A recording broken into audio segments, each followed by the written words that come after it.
my 2021 EVH Frankenstrat Stripe Series Relic. Did a lot of customization to it to make it a little bit more accurate to Eddie's actual guitar. And one of the things that I've noticed is that the tremolo bar is very wobbly. Now I understand that Eddie's was even worse than this. It was just a wobbly disaster. But he's Eddie Van Halen and he could probably make a broom sound good. I have a hard time making even this amazing instrument sound good. And I don't like this. And he used his tremolo arm swinging around loosely. It would just flop all over the place. So that exacerbates this. You can tighten this to adjust the tension, but even so that it doesn't move at all. But there's still play. So there's a company called Red Bishop out of Japan that makes a precision tremolo arm that supposedly addresses this and makes this very tight, and it still has the adjustability for the tension, and it is quick release on top of that. This is sort of quick release. You have to unscrew this. I know this isn't the style that Eddie had on his guitar. His is no release. You actually have to use tools from behind to take the whole thing out. This one here is very practical, but for whatever reason, Floyd Rose didn't use much precision with the size of the bar that goes into there. So I'm going to be changing this out. So here is the coupling for the factory tremolo arm. This goes into the top of the Floyd Rose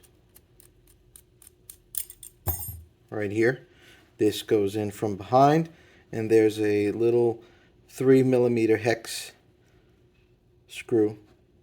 You don't have to take apart the tremolo, take the whole Floyd Rose out to remove this. You could reach it from the back of the guitar, so it's pretty easy. It's on pretty tight though, so. Here's the Red Bishop Magik-Arm. Comes with instructions in Japanese and English.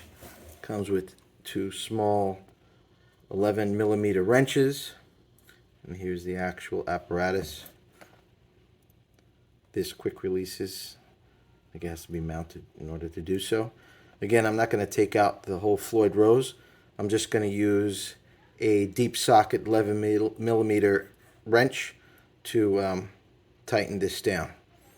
And using one of the little wrenches they equip, hold the front side to keep it from rotating. So here is the completed installation of the Red Bishop Magik-Arm. When the tension is snug, there is no play. None at all. When it is loose, so that the arm swings freely, there is play. There is play, I would say, just as much as the factory Floyd Rose arm. New style Floyd Rose arm. So, not too happy about that. Even though I generally use my arm in a fixed position, occasionally I do like to allow it to swing, and for this to happen defeats the whole purpose of me installing this. This is a nice feature though. Pulls right out. There's a small spring on the other side that you can move inward or outward that basically engages with this notch and acts as the retainer for the arm. Another thing is that there is a acid etched logo here, which is kind of inaccurate for this guitar. I could probably polish it out.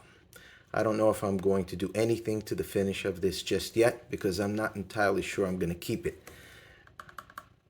I'm not sure that it was worth the swap. And additionally, this chrome is a lot brighter than the original arm. The original arm had almost like a nickel finish to it.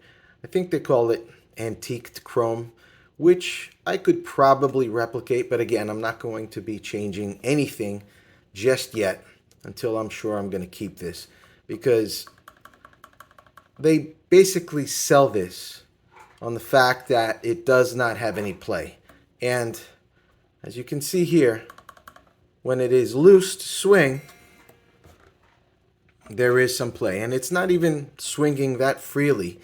I would imagine over time it's going to swing a lot easier, and perhaps even I'll be able to snug this more and it'll still swing. I could probably also put some lubricant here to assist in that. I'm going to contact Red Bishop and see if they have any suggestions before I do anything. There you have it.